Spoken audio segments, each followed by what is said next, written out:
regresamos. Estamos en la última parte del programa y como ven en pantalla ya tenemos a nuestros invitados, a Delfina Filoy, que es artista visual, y a Ezequiel Epifanio, guionista, y bueno, también hacen muchas otras cosas en el marco de la cultura. Bueno, ¿cómo están? Bien, muchas todo gracias. bien. Relajados, Sí, tranquilos, sí. nosotros contentos porque tenemos acá un nuevo espacio en nuestro programa y un espacio que me tiene muy ilusionada porque va a ser sobre podcast. Qué lindos que son los podcasts, me encantan. Y cuéntenos un poco, bueno, primero, ¿qué pensaban para esta columna? ¿Qué tenían, digamos, programado? Y bueno, ¿y cuál sería el tema de hoy? Bueno, ¿Tiene nombre la columna? Todavía no. es un tema el del nombre. Siempre es lo más El difícil, nombre ¿viste? cuesta Lo más siempre. difícil. Es lo más difícil. ¿Todavía no tiene nombre? O sí, tiene nombre, creo que tiene nombre. Pero no sé, me dirán ahí atrás. Nosotros también estuvimos, ¿cuánto tiempo para definir el nombre del Sí, programa? sí, y todo. unas peleas aparte. Así que podemos decir que está en proceso. Pero Vale. bueno, la idea es recomendar, hablar sobre los podcasts como formato y traer distintos temas que nos convocan los podcasts que vamos a proponer. Y bueno, gracias por aceptar esta propuesta y invitarnos. No, por supuesto, estamos orgullosos de que hayan venido. Y bueno, ¿querés contarnos cuál sería el tema de hoy? El tema de hoy, que creo que pensaba recién en el título, ¿no? Que en este caso el título del podcast se llama El apellido que les dejo. Y dice un montón, ¿no? Porque, bueno, es una frase que dijo Macera en los juicios a las juntas. Bueno, ¿Te contar es algo que de tenemos qué una va? estructura armada. Muy bien, bien Pero guionado, me gusta. Bueno, el podcast que tenemos para hoy se llama El apellido que les dejo, que es un podcast documental independiente que se hace en el marco de una diplomatura en podcast. Es de Belén Ríos y, entrevistan a hijos e hijas de genocidas de la última dictadura militar. Y bueno, en realidad como la idea de contar cómo se vivió con el monstruo dentro de la casa, ¿no? Y qué dicotomías trae esas historias. Y bueno, tenemos el teaser para verlo, Buenísimo. si quieren, como Sí, para sí, vayamos adelantarnos. Chan, chan, chan, chan.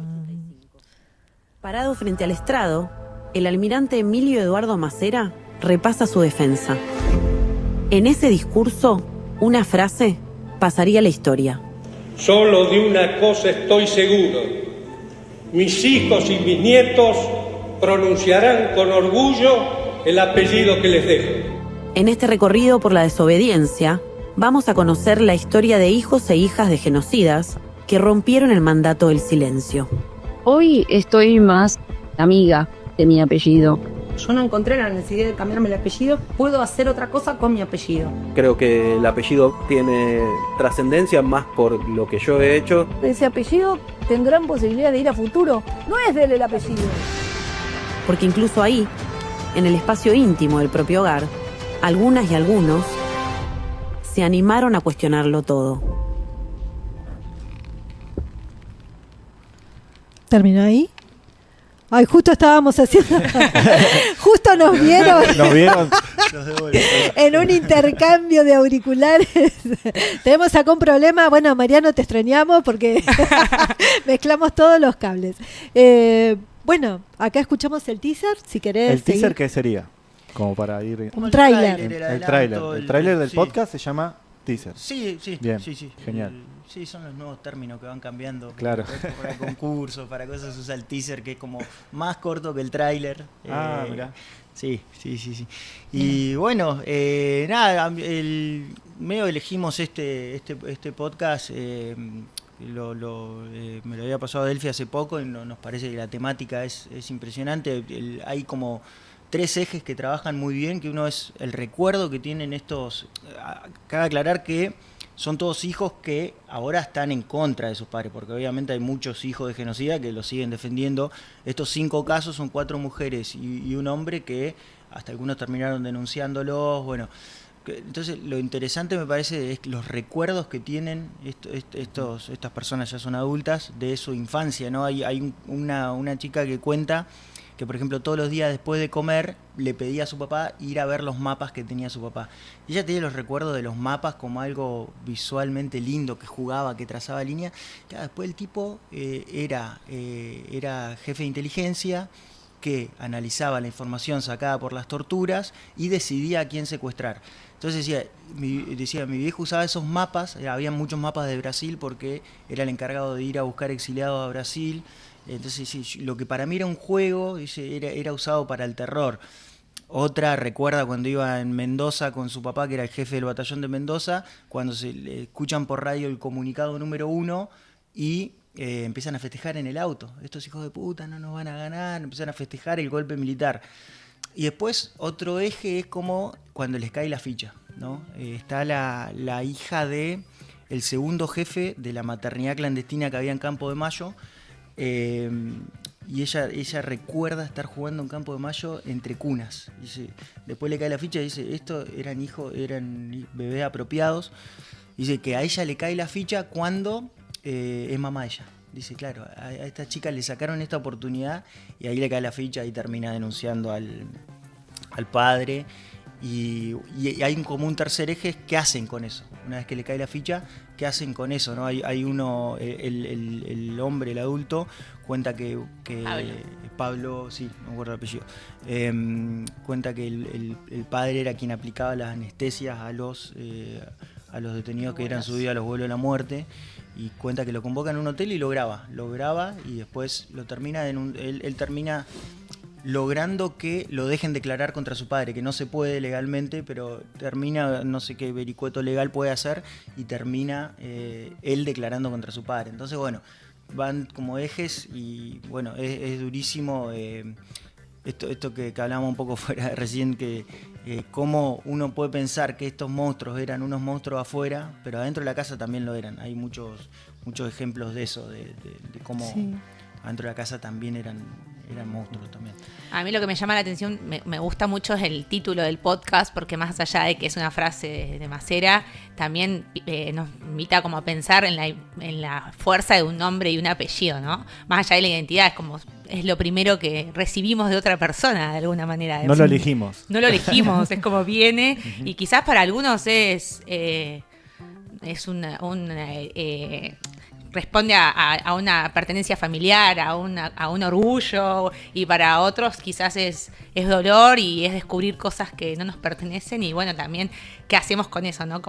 Y también lo que está bueno del podcast, que la mayoría, cada uno de los episodios tiene el nombre del apellido, y casi todos cuentan que no se lo cambiaron. También como quizás uno piensa, bueno, me cambio el apellido y no me hago cargo de esta mochila que no es mía, pero en estas historias particularmente hay como hacerse cargo de que esto pasó, y cargarlo y llevarlo, no cambiárselo, también es una forma de hacerse cargo. Lo colectivo también, claro, ¿no? Como sí. sí.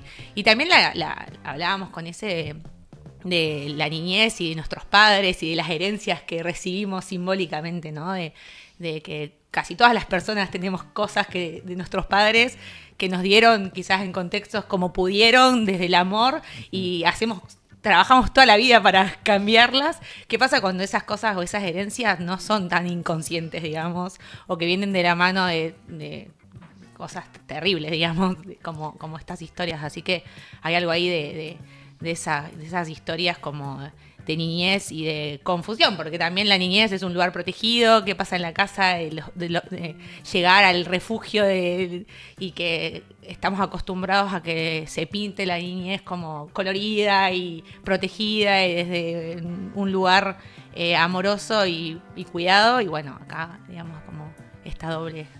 Sí, y cómo se va a todos nos pasa que en algún momento se nos desdibuja el Padre Todopoderoso, porque uno se hace adulto y dice, pobre, lo que tuvo que hacer ahí no la tenía tan clara, y yo lo veía como algo que a estos pibes se les debe haber derrumbado de un momento para otro, como porque una cosa es decir, bueno, mi papá en esto no era se equivocó en esto, a esto era un asesino, el papá era como un asesino, se robó bebés, o sea, como... Sí, la caída de la inocencia de alguna manera. Yo creo que el podcast lo ilustra muy bien a esa caída, digamos, a esa ruptura. Y el podcast nos permite también una imaginación, ¿no? Al estar escuchando, cuando va relatando, por ejemplo, estos mapas, tecnología aplicada, ¿no? Para la represión, para llevar adelante un exterminio sistemático, ¿no? Increíble, me imagino, yo me pongo en ese lugar. Y bueno, hay una organización, puede ser que se llama Historias Desobedientes, que son hijos e hijas de también genocidas, que también fueron en contra del mandato familiar. Uh-huh. Y bueno, la verdad que ponerse en la piel de esas personas debe ser muy difícil también. Sí, para mí había una serie en Encuentro hace un par de años que era Mujeres de... Bien. Y había hijas y había esposas de genocidas. Y la mitad lo seguía defendiendo. La mitad había un cambio de apellido en el momento. Yo pienso eso también. Mucho valor en salir a dar esta entrevista, a poner la cara, a decir yo soy hijo de esto y salir a luchar contra eso. Y también, aceptar, porque hay una de las historias que dice yo tengo amor y odio, porque para mí es mi papá, o sea, había una historia de amor también ahí atrás. Y le preguntaban, ¿lo odias? Y su respuesta era muy dudosa porque, hay que estar en esos zapatos también. No, la verdad que trajeron una historia re profunda, ¿no? Porque aparte es parte de nuestra historia, ¿no? Como sociedad, como país, la dictadura, todo el daño que generó, el silencio que generó, lo que deben haber pasado las familias, porque uno... Por supuesto piensa siempre en las familias que tiene a alguien desaparecido, pero bueno, el otro lugar, digamos, el otro del genocida, del perverso, del que llevó toda esa perfección a ejecutarla, digamos, y lo que genera en la familia es realmente, como decían ustedes, algo de mucha valentía y que también a veces... la historia no es tan lineal, ¿no? Tiene un montón de grises, tiene un montón de situaciones que uno no las piensa y que cuando vas a la historia de una familia hay una profundidad inmensa. Y sí, es verdad, mucha gente lo tomó con una responsabilidad. No se cambió el apellido, que es la verdad algo que uno también dice, wow, ¿qué haría yo? En ese momento no sé qué haría. Lleva una carga y al mismo tiempo una responsabilidad muy grande porque tal vez tiene información que logra... ¿no? Como poner luz en un montón de destinos que no sabemos qué sucedió. La verdad que qué cosa que trajeron. Y llega también en un momento donde también el avance de la derecha y que justamente el 24 el gobierno publica un video de hijos, o sea, todo lo contrario a estas historias, pero bueno, me parece que también yo creo que estas chicas que hacen el podcast un poco con esa intención de contar las historias así con esta potencia, ¿no? Y creo que el podcast también lo permite también. Hay como una accesibilidad a contar las cosas, que no requiere tantos recursos, que creo que todos podemos hacer un podcast si queremos, que ahí ya es la parte más técnica si se quiere, pero que todos con un celular, que una grabadora lo podemos hacer, entonces si tenemos una buena idea y una historia potente como esta, lo podemos hacer. ¿Cuántos capítulos son? 5. 5 capítulos. ¿Y dónde se pueden...? Cada una es una historia particular. Sí. Bien. 15 minutos aproximadamente cada uno, está buena de tiempo. También eso, yo escuchaba una entrevista a la directora del podcast y contaba que cada una de las entrevistas que les hizo a los hijos y las hijas duró más o menos más de 2 horas. Y fueron a las casas. El recorte del recorte. El recorte del recorte y el desafío de contar algo tan heavy, pero sabiendo que el tiempo de atención del oyente es bastante corto actualmente, la atención en pantalla y todo es muy poca. Es muy poco, entonces 15 minutos era como el tiempo ideal. Yo creo que menos. Sí, pero esto que decía con el tiempo y un poco atado a lo que decía vos, Emma, de la imaginación, ¿no? De cómo se te va el podcast viene a ser también un poco como lo que pasa con la lectura, ¿no? Que entre tanto audiovisual que te da la imagen también, el podcast te hace imaginarte también, te hace reconstruir esa imagen, que es lo mismo que la lectura. Entonces me parece que vino un poco también a cumplir ese lugar que la lectura por ahí algunos están dejando de leer, o en el podcast yo defiendo el podcast sin video podcast. Militante del podcast. Muy bien, así me gusta. ¿Y dónde lo escuchó? ¿Dónde lo puedo Está encontrar? en Spotify, en YouTube. En YouTube está. En todas las plataformas sonoras está. Buenísimo. Sí, pero está en YouTube. Hay un video, el teaser tiene video, pero después todo es sonoro. Bueno, porque esto también, casi todas las productoras de podcast están haciendo video podcast también. Pero bueno, todavía entiendo que es independiente, pero se está escuchando un montón, así que... Entonces, Sí. el apellido que les dejo. El apellido que les dejo de Belén Ríos. Arias. Digo. Belén Ríos, sí, en Spotify y en YouTube. Y ahora me gustaría Ahí. preguntarles sobre ustedes, sobre su trabajo. Entiendo que están en la revista Árida, vienen laburando, una revista cultural. Bueno, cuéntenos un poco del proyecto. Bueno, nosotros sí, la revista Árida pertenece al IUPA. Ujú. Estamos en un momento de mucho conflicto en el IUPA. La revista estamos intentando dentro de ese conflicto seguir haciendo producciones. Tenemos notas escritas, algunas producciones audiovisuales y podcast. Así que bueno, estamos ahora trabajando en un podcast sobre los sueños y los trastornos del sueño. Manoto. Oh, ¿Sí? tenemos ¿Cuál? mucho ¿Qué para capítulo? decir. A ver, ¿qué necesitamos testimonios? Trastornos de ¿Sabes sueño lo en la que me mesa. pasa? Que cuando sueño mucho, siento que duermo bien. Bien. ¿En serio? Ahí Claro. tienen una punta. Sí. Me Capítulo 30. Me pasa. ¿Cómo sería si soñás mucho? Claro, cuando sueño es como que me levanto con la sensación de que descansé bien. Me pasa. Claro. ¿Y te acordás tus sueños al otro día? Imágenes, Ok. ¿no? Ahí media desconectadas, pero Ok. Sí. ya estamos haciendo el guión acá, ¿viste? Sí, ahí. Me sirve. Ahí. ¿Vos tenés algún trastorno de sueño? Yo, Cuéntenos. A ver. Bueno, yo tengo la misma sensación. Mirá. Cuando me acuesto con ninguna preocupación, digamos, que digo, ay, terminé todo lo que tenía que hacer, ahora sí puedo dormir todo lo que yo quiera, esa noche sí sueño. Y sueño cosas que vos decís, qué lindo. No es que sueño con el trabajo, sueño con el auto, sueño con los perros, no. Bien. Sueño Sueña. cosas que vos decís, Dejás no volar sé, la mente, no así sé como- qué Sí, era, sí, sí, no sí. sé por qué soñé eso, Bien. eso me encanta. Y cuando recién empezábamos la facu con nuestras Ajá. compañeras, anotábamos todos los sueños. Y Mirá. de ahí sacábamos los guiones. Decime que tenés la libretita anotada. No, con boludo, todo. no tengo nada. Uy, pero no. Eso está soñábamos Está bueno. y nos contábamos y anotábamos porque ahí... Está como- bueno ese ejercicio. Sí, porque de ahí salían cosas que vos decís, ay, no se me ocurre ninguna idea. Listo, anotemos los sueños y que de ahí algo tiene que salir. Entonces están laburando en un proyecto especialmente sobre sueños y toda la complejidad, ¿no? Sí, en realidad, claro, como empezar a preguntarnos por qué dormimos cada vez peor Sí. en este mundo hiperconectado. Y bueno, empezó a abrirse. En realidad empezó con los trastornos, porque también coincidimos en una mesa. Por allá seguro que también hay trastornos. Sí, Viste, se les nota en la cara a los Todos chicos. levantan la mano. Levante la mano quien no tiene trastorno en esta sala.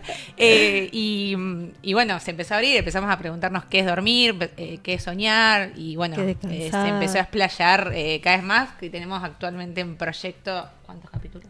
24. ¡Guau! Sí, muy sí, bien, dos temporadas, buenísimo. Pero Bien. bueno, ahí mientras vamos haciendo otras cosas. Hace Claro. poco estrenamos otro sobre el corazón y por qué la relación del corazón con los sentimientos en la cultura popular. Otro de los 40 años de democracia. Estamos ahí como continuamente haciendo. Y bueno, en este contexto institucional que está muy De difícil, crisis muy absoluta. feo, bueno, sí, Muy bueno el laburo también, el arte visual de las publicaciones. me Sí, encanta. invitamos ahí a Navegar Árida, que es Ay, una sí, una gracias. revista hermosísima, mucha creatividad, mucho sueño ahí hay, ¿eh? mucha Mucho cosa no dormir. onírica. Reseñas, ensayos. Sí. También piensan un poco cómo se produce acá en la Patagonia, ¿no? Es un poquito también ahí uno de los digamos de los proyectos que tienen en mente. ¿Cómo podemos pensar la producción cultural acá? Bueno, de hecho ayer, hoy es el Día del Cine Nacional y ayer se publicó un artículo de Nico Martínez sobre como una radiografía del sector audiovisual en la Patagonia, y con la gran pregunta es que ¿quién está produciendo cuando nadie produce? Porque la crisis... Claro. Y bueno, también entender el sector audiovisual con o sea, lo que significa en términos de producción, digamos, y hace como sí, una radiografía muy, muy completa con entrevistas a realizadores, de gente que en la Patagonia Norte está, así que recomiendo que lo entren a ver. Justo en el contexto del Día Nacional del Cine está bueno pensar la producción patagónica. Y bueno, nos pasa que en Árida nosotros no hacíamos, eran más contenidos atemporales, esa era un poco una de nuestras líneas editoriales, y la verdad que la crisis macro y también dentro de la institución un poco nos hizo que a empezar a hablar de otras cosas, y los últimos contenidos que fuimos sacando hablan mucho de lo que está pasando. Yo creo que está mutando un poco ese eje, que bueno, un poco creo que los medios tienen que estar ahí en eso. Claro, si bien, es el rol que hay que ocupar, tal vez. Sí. Sí. Así que bueno, también como empezar a hablar de la producción local y de lo que estamos Buenísimo. haciendo. Retomo un ensayo escrito por vos, Delphi, que se llama La periferia era otra cosa, y acá decís, por ejemplo, el campo cultural no es neutral, decide qué circula, qué se legitima y qué queda afuera, ¿no? Un poquito es la reflexión. Me parece que acá también vamos por ese lado, ¿no? Sí, totalmente. Y hay tanto para decir, Claro. que realmente la selección, y aparte creo que esta búsqueda de dar voz, rostro a lo que nos pasa a nosotros, ¿no? Porque por ahí capaz que consumimos más otras cosas y está bueno generar algo, invitar a que otros generen y compartir. Nosotros siempre navegamos Árida, nos gusta mucho el trabajo de ustedes, nos gusta que la gente lo comparta, lo lea, porque creo que eso nos hace crecer también como sociedad.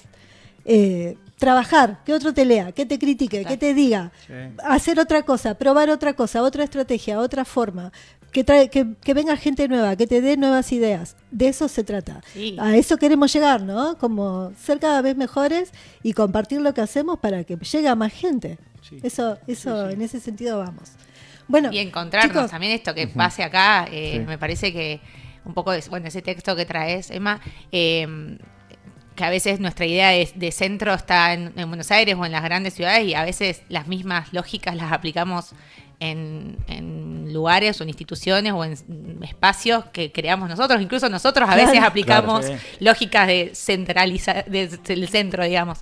Entonces también desarmar eso y cuestionarnos cómo producimos, cómo hablamos, qué referencias traemos. ¿a quién le estamos hablando? Total, ¿no? a mí me pasa en el aula que llevo, que las referencias que quizás uno baja y le muestra a los estudiantes, obviamente vienen de otro lado, y está bien eso, pero también empezar a pensar qué se está haciendo acá, y se están haciendo cosas en situaciones bastante precarias porque el contexto, pero hay, bueno, de otro tipo también, ¿no? Pero bueno, empezar a ponerlas sobre la mesa, conocerlas y encontrarse, me parece que es por ahí.